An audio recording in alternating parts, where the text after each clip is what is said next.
This conversation begins in the book of Genesis, chapter 42, verse 35. Now, keep in mind, this is a continuation from part one of last week's message. I'm not sure if I can get through part two. There might have to be a part three and a part four, but just stay with me. There's some golden nuggets here that God is really distributing to all of us. The title of the message is Trauma Creates Drama. And last week's subtitle was The Starting Point. Everything has a starting point. And so this week's message is no different. It's part two of Trauma Creates Drama. But the subtitle is Everything Has a Tipping Point. I mean, something sets it off. Everything has a tipping point. Go with me to the book of Genesis, chapter 42, verse 35. And it came to pass, as they emptied their sacks, we're talking about Joseph's 10 brothers, that behold, every man's bundle of money was in his sack. And when both they and their father saw the bundles of money, they were afraid. Last week I covered 6 bullet points. And so today I'd like to cover 3 bullet points. But let me just recap for a moment the 6 we covered last week. Every action provokes a reaction. I think you agree with me on that one. We spoke about trauma as one bullet, and we dealt with trauma quite a bit last week. We're going to deal with some trauma again today. We talked just a little bit about drama, and most of this part 2 is going to be about drama. We talked about the starting point, if you will, as a bullet. And we talked about God was with Joseph. But I want you to remove Joseph's name just for a moment. I want you to put yours in. I don't want you to talk about past tense. I want you to talk about present tense. And God is with Lashaman. And God is with Donnie. And God is with David. And God is with Charles. I want you to see God being with you. As he was with Joseph, he also is with you. Yes, Joseph had God's hand over his life. He was given all these dreams, but watch this. You have dreams also. I mean, you're a dreamer. You have plans and desires. And so why is it that you don't think God is with you? We've been fed so much in our lives, and we've been taught so much that we feel God is just with those who are at elite status, or those who have a big home on the other side of town, or have those fancy cars. No, no, no, no, no, no. God is with you. Come on, Joseph was in the pit. It took 13 long years, dramatic years from the pit to the palace. Your life is in stages. There are things that you're doing, things you will accomplish, but they will come in stages and phases. And so you just have to be prepared for it. Some things will come in seasons, some things will come in cycles, but more importantly, they're coming. Have you been mentored? Have you mentored yourself? Have you applied yourself? Have you been developing yourself? Do you have the skills that you will require for the next level, the next stage of your life? Most of us are just pouting and looking across town and pointing the finger of how they got the advantage. Well, hold up. If you're going to pout and point, I pray that you are developing yourself. I pray that you're equipping yourself with the skills and the tools that you'll need, because once you get there, it's going to be a crying shame if you can't handle it when you're there. Many are called, but few are chosen. Sometime when you're called to a situation, you're just not ready for it because you didn't develop yourself. You had the opportunity and you wasted it. Joseph didn't waste his opportunity. I pray that you don't waste yours. God is with you. I pray that you just get that in your spirit. If you've given your life to Jesus Christ, God is with you. He is with you to the end of this fleshly body going back to the dust from which it came from. That's bullet number 1. Bullet number 2 is God sent Joseph. God sent Joseph. You remember the statement where Joseph told his brothers, what you meant for evil, God meant for good? You didn't send me? No. You didn't send me. No. You might have sped up the process by how you disrespected me, but you didn't send me. God sent me. And so I want you to look at this from your perspective. I want you to say, God sent me. Yes. Or God is sending me. Wherever you're going to ascend to, God is sending you. Don't be like Rebecca. You know Rebecca in the Bible, married to Isaac. Isaac was losing his sight, and so Rebecca realized that Isaac was getting ready to bless her other son, Esau. And God had spoken to her and said, hey, the elder shall serve the younger. And so she got ahead of God. No, she sent herself. You see, you don't want to send yourself. She sent herself to scheme up this nice little scheme to where she would have her husband Isaac bless Jacob versus his favorite son, Esau. God didn't need her help, but she sent herself in front of God. I pray you know the story about Joseph's brothers who sent themselves to kill their brother. They wound up throwing him in the pit, and he wound up getting to the palace in a whole different trajectory. Now, God was going to get him there, but his brothers sped the process up. All his brothers took a different avenue. And so God used that avenue to get Joseph to the palace, to be able to save everyone in the land. Are you sending yourself?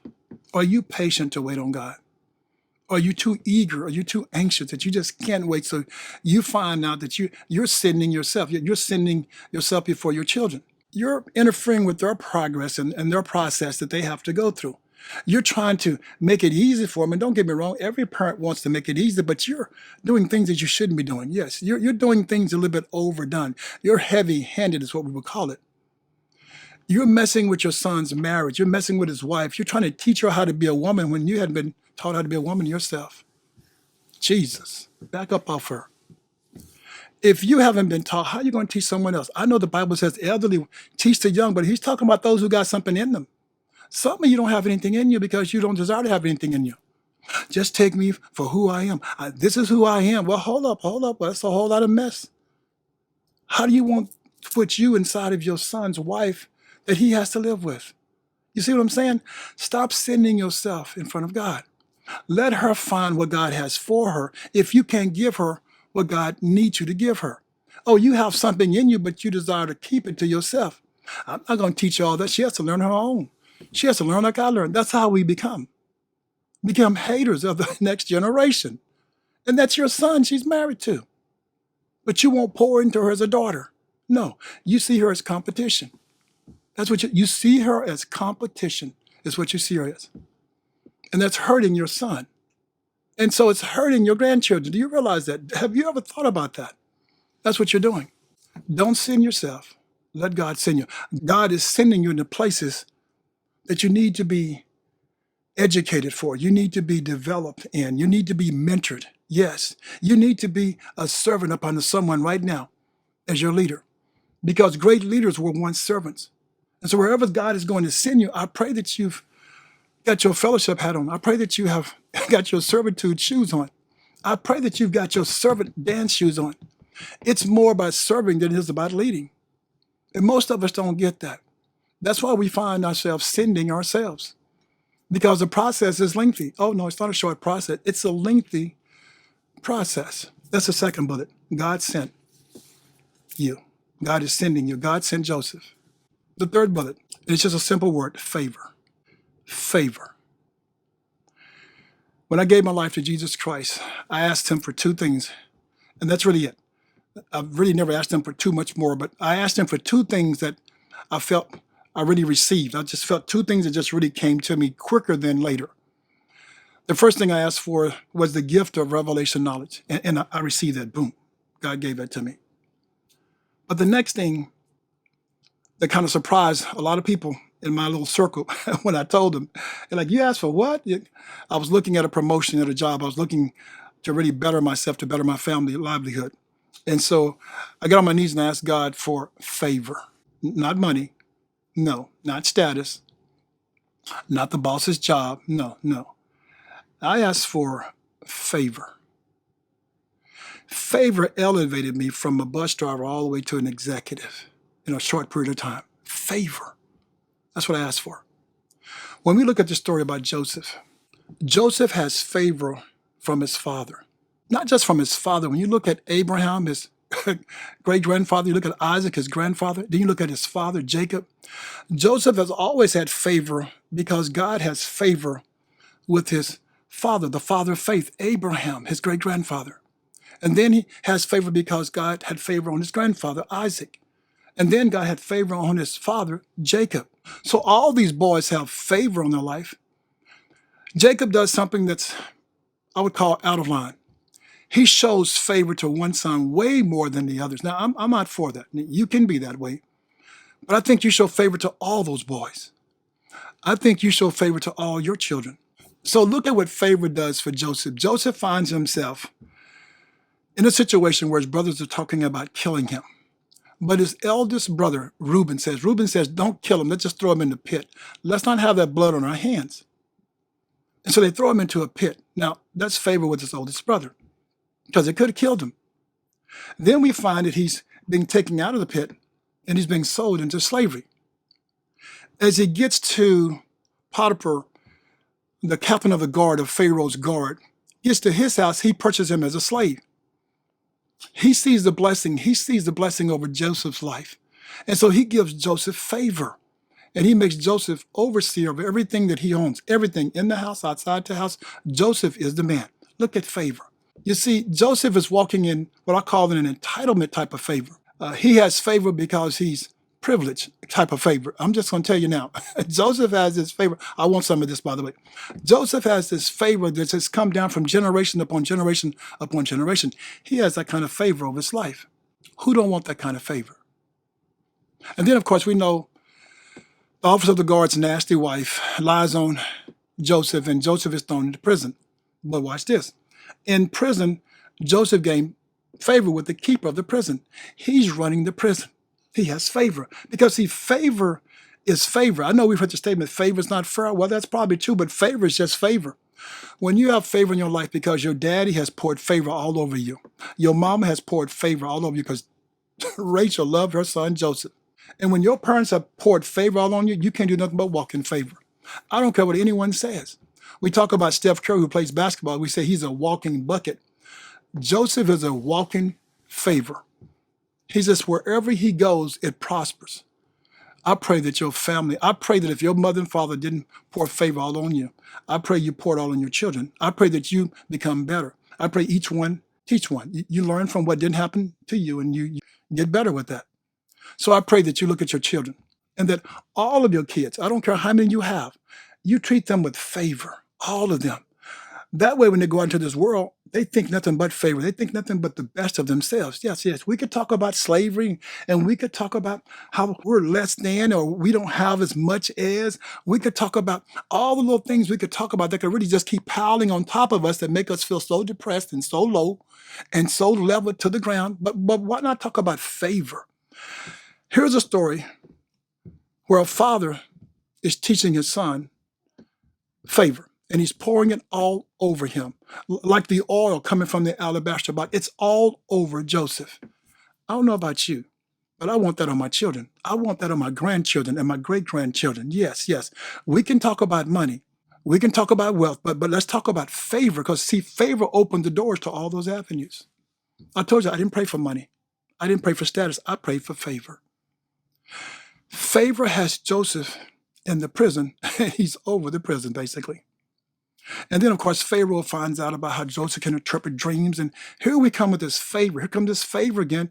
Joseph has so much favor in his life, he goes and interprets, watch this, the king's dreams. He goes and interprets his dreams in such a way that the king said, you know what, you're a bad boy. I don't need you in the prison. No. I need you here with me. He says, let me tell you something. I'm going to make you second in command of all Egypt, second only to me.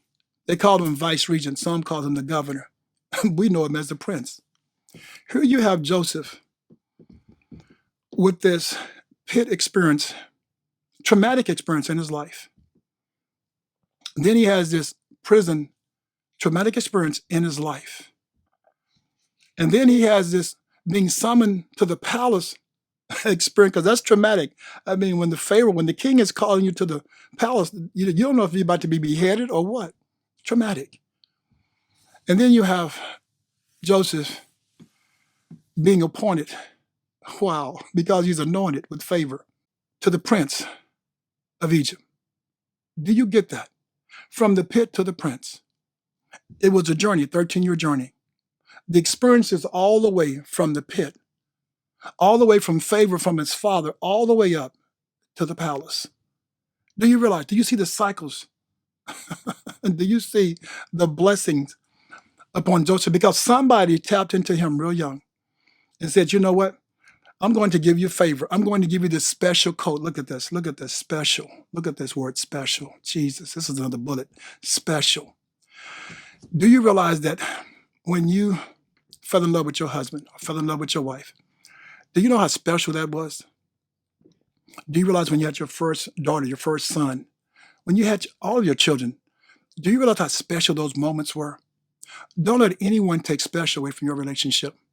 Don't let anyone take special away from you. Yes, yes, because you can do it to yourself. In your marriage, you realize that's special. What God put together, no man put asunder. That's a special union. Don't let no one take that specialness away from you guys. And don't give it away.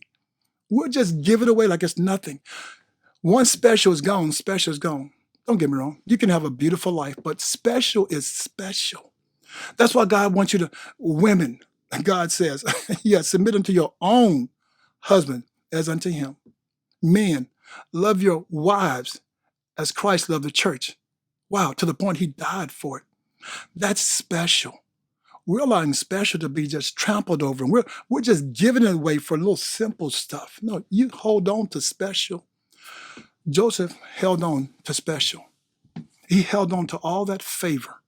We allow things to get in the way, our past. Well, my mama didn't show me favor. She didn't give me favor. She treated my sisters better than, whoa. Hold on. I hear you. And my heart goes out to you. But I pray that you don't need to treat your children like that just because what your mama did, it wasn't right. Mamas are not always right. Neither are daddies. Things happen in their lives. Did you ever ask her why she treats you the way she treats you? Because it's probably because no one ever gave her favor. She never had favor spoken over her life. So let that be gone. This is your life now. It's time for you to show favor with you and yours. It's time for you to build something. Yeah, build your own relationship with God. Build your own, if you will, empire with God. I pray that you're getting this. I pray that you understand. I'm just right here messing with the bullet points for right now. You understand the story. Joseph's brothers, yes, they betrayed him. They tried to kill him. They tried to throw him into slavery. I mean, they did all this stuff because of jealousy, because they were traumatized, because their father, Jacob, didn't favor them. See, shame on you. Shame on Jacob. I pray that you give all your children, all of you, yes, love them all with all that you have within you. Yes, treat them special. Make them feel special. Quit talking about the past. Yeah, educate them. We all need to understand history. Educate, yes, so we can appreciate where we've been and where we are now. You're a blessing to your family. I pray that you realize that we're living in a time right now, as we talk about this message being traumatic and dramatic, if you will. We're so busy. We're moving 100 miles per hour. Can't you feel it? Can't you sense it? Just listen to it. Listen to what's happening all around you. Look at what you see. I mean, it's right in front of you. It's not hiding. I mean, we are staying up late at night, burning the candle, as they say, on both ends, playing games like Mortal Kombat, if you will, playing Madden, NFL football and NBA basketball, playing Tour of Duty. I mean, all night long, staying up to 3 and 4 o'clock to the wee hours of the morning, watching Netflix, series after series after series, on social media 24/7. Your brain can't even rest. Your brain is moving at 100 miles per hour. That's what's happening. See, we've all been traumatized. We just haven't accepted yet. We've been traumatized. And this dramatization is going to act out sooner or later. It's going to have to. It's going to be a breaking point. I told you everything has a starting point and everything has a tipping point. I can't even get to the breaking point. Jesus. There's another step in this, the breaking point. Comedian and activist Dick Gregory made this statement in an interview. He says that we're not dying because of disease and sickness. No. He said we're dying because of sleep deprivation. Do you hear me? He said we're dying because of sleep deprivation. And if there was ever a time where that is so true, it's right now. We have become a nation, if you will, of addicts. Hear me out. We all have our, what I call, drug of choice. And it's all in the same realm with all of us. It's technology. It's our cell phones. You can't find anyone who doesn't have their cell phone 2 feet from them. It's always in their hand, in their purse, or in their pocket. Your cell phone is attached to you like your heart is. Houston, we have a problem. We're staying up all night long doing all these other things. But the one thing we're not doing, I guarantee you, you're not staying up all night long praying to God. You're not staying up all night long worshiping. I can almost guarantee you. The most of you, you're not staying up all night long praising God. You're not staying up all night long seeking his face. No, no, no, no, no. See, that's a lost art. And that's what we should be doing these times, during these dramatic times. That's what we should be doing. So let me share with you what the Holy Spirit shared with me. We're so busy feasting instead of fasting in the midst of a famine that's coming. Therefore, we have lost our faith and our favor with God, Jesus. We are so busy feasting, listen to me, instead of fasting during this season of a famine, that we have lost our faith and our favor with God. Joseph's brothers threw him into a pit physically. What they were doing was they were throwing themselves into a pit mentally, emotionally, because of jealousy. Eve was in a pit when the serpent convinced her that you can be like God. She wanted to be like God. That was a pit experience.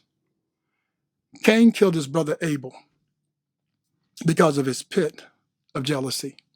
Follow me. David was in a pit when he allowed Satan to provoke him to go to war without praying to God. And so David found himself into a pit when he provoked God because he didn't pray before he went to war. And God killed 70,000. Yes, the angel, the hand of God killed 70,000 soldiers under David's watch, under David's management, under David's leadership.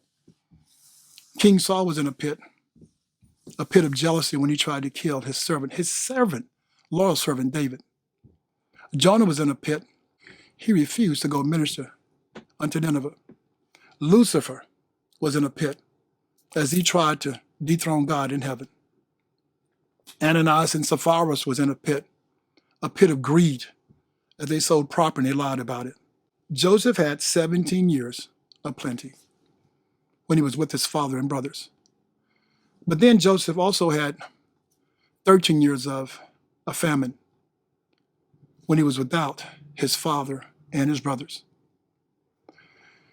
Last week we read from Genesis chapter 41, verse 55 through 57, and Genesis 42, verse 1 through 6. We know that Joseph had some traumatic experiences from the pit to the palace. But we also know that Joseph found favor when he started interpreting the king's dreams. And he told the king that there would be 7 years of plenty. Wow. Is that what we're living in right now? Just think about it. And there'll be 7 years of famine. It reminds me of the 7-year tribulation, which is a state of great trouble and suffering. And I pray that none of us is caught up in the years of tribulation when it comes. But that's what the famine reminds me of, is the 7-year tribulation. Joseph told the king that you need to appoint someone to be your project manager, someone who's wise, someone who can store up all what's needed to last throughout the 7 years of the famine. And so the king looked at Joseph and said, there's no need for me to look any further. You be the man. You be the man, Joseph. Have you ever noticed that Joseph never says no? When he's being appointed, when he's being nominated, when he's being recommended, Joseph never says no. You know how you are? You're just so kind-hearted and good-hearted when it comes to a promotion. Well, no, I'll go ahead and give it to him. Well, no, I'll pass it up. Well, no, thank you. Joseph never says no. Favor. See, this is where favor is. Joseph never says no to favor. He says yes. So he comes up with a plan to take a fifth of all the grain throughout the land and store it up all over Egypt to be prepared for this 7-year Famine. Keep in mind, I told you, Joseph has 13 years to plan. Don't forget the first 17 years with his father Jacob. Jacob's a bad man now. Jacob has, you talking about livestock, servants. So he's learned from the first 17 years, and now he's learning how to be into kingdom business, if you will, this last 13 years. He understands slavery. Yes, he understands hard terms. He understands prison incarceration. He also understands elevation. I pray that you understand elevation in your life. Have you ever wanted to be large and in charge? That's what Joseph is. Joseph is the second in command to only King Pharaoh. He's large and in charge. It's like if your boss ever leaves and goes on vacation, he says, I'm going to appoint, Sheila. She's going to be in my stead while I'm gone. Well, hold up. You feel like the boss for a whole week. And everything she says goes because he trusts you. That's how much Pharaoh trusted Joseph. He's seen all the favor. Everything that Joseph did in his palace, it just prospered. Favor begats favor. I pray that you get this. I pray that you realize that your children need to see everything around you prosper because you're prospering. The famine begins. We see Joseph, 10 brothers, and other countries coming to Egypt to buy grain. And Joseph notices brothers in this line coming to get grain, but they don't notice him. And so Joseph begins to have what I call these dramatic moments. He begins to start playing with drama. Here comes the drama. Joseph pulls them out and says, hey, you guys are spies.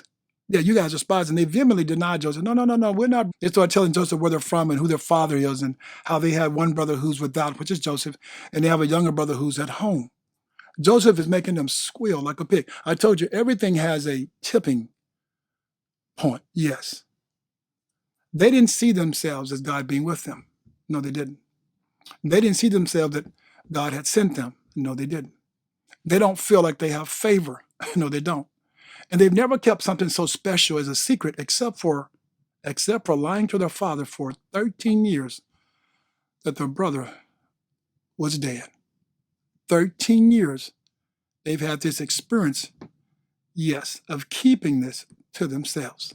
all this trauma locked within. We can go through life blaming everyone around us. We can. We can tell ourselves that we're not the favorite one. We can do that. We can keep beating ourselves up. I mean, in some cases, it's just true. You're not. But how do you make yourself be the favorite one? You're favorite in God's eyes. You're the special thing that God created. And so if you can't pull on the strings inside of you, then it's going to be hard to pull on the strings outside of you. I pray that you get this, that God has something special just for you. But he can't get it to you if you're burdened down by everybody else's troubles. The world is all on top of you, packing you down, and you're so attached to it. There's some stuff you have to cut. Joseph being thrown into the pit was the best thing that happened to him. I know you're saying, whoa, no, yes, it was. Joseph never left his father. His father had him tied to him. He had him like he had handcuffs on him. He didn't let Joseph do hardly anything because he's his favorite son. He never could have experienced his dreams. His dreams never could have came to fruition if he didn't get to the palace. It would have taken probably 20, 30 years to get to the palace. And there's a famine coming regardless of who's there. And so when you look at it, since Joseph's brothers wouldn't tell their father the truth, watch this. And the dream was, you will bow to me. You will serve me as your Lord. That's what Joseph's dream was saying. And now they're here in Egypt and they're bowing before Joseph and they're serving him as their Lord. When you step out of place, when you step out of line, when you're not doing what God asked you to do, God will not only make you come and bow, God made the whole world come and bow before Joseph. Do you hear me? God sent a famine throughout the land for 7 years saying, you know what? Those dreams are going to come true because I gave him those dreams. This boy has favor. And you're too dumb to see it. You have favor with me too, but you're not tapping into me. You're busy complaining about what he has that you don't see what you have as well. Yeah, you've got the dream of living in your house and you keep calling them names. You see, that's what you do. You call them names, you're putting them down. That's what we do. When we see a blessing on someone, we start trying to give them a nickname, something that's ugly and something that's degrading. That's what we do. God is saying, not this one. God says, I'm going to move him from your presence. I'm going to elevate him to where not only will you bow, but the whole world will bow before him. Now we transition from the starting point to the tipping point, and I can't get to the breaking point, not in this message. I just pray that you realize that God loves you and that he is with you and that he is sending you places because he's with you to do his work, to do his will, and that you have favor with him. That's who you want it with him, and that you're special to him. I pray that you come back next week to part 3 as we talk about trauma creates drama, the breaking point. Don't forget Romans 10:9. Confess with your mouth that Jesus is Lord, and believe in your heart that God has raised him from the dead, and you too shall be saved. I'll see you next week. You be blessed.